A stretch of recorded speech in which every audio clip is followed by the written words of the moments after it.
এখানে আমি কারোর সাথে কম্পেয়ার করতে চাই না।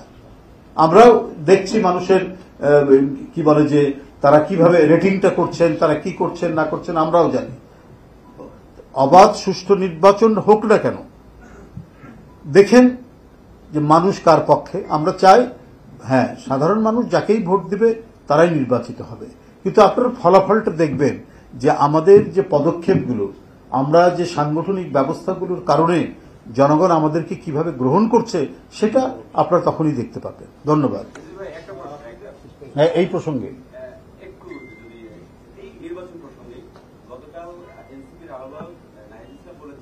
ভাই এদের আমি কথার উত্তর দেব।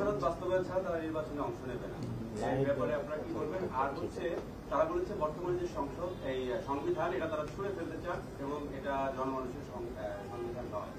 তাহলে আপনাদের এই ব্যাপারে অবস্থাটা কি?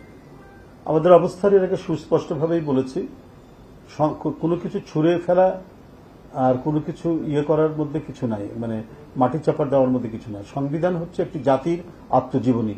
সংবিধান সংশোধনের মাধ্যমে ধারাবাহিকভাবে এর মধ্যে অনেক কিছু সংযোজিত হয়, অনেক কিছু বাদ যায়।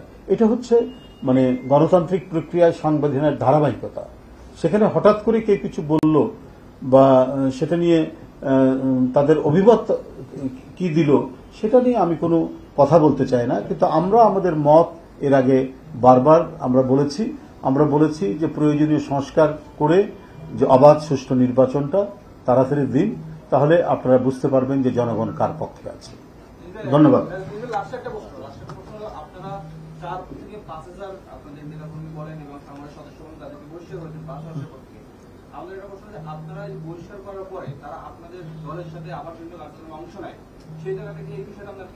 না, সেটা আমরা যদি কোথাও দেখতে পাই তখন সেইভাবে যাদের সাথে আসে তাদেরকে আমরা শোকজ করি, তাদেরকে আমরা বলি যে কেন সে রাষ্ট্র যে বহিষ্কৃত লোক সে কেন সেখানে আসবে, সেখানে আসবে। এরকম আমার কাছে তো এখনো জানা নাই।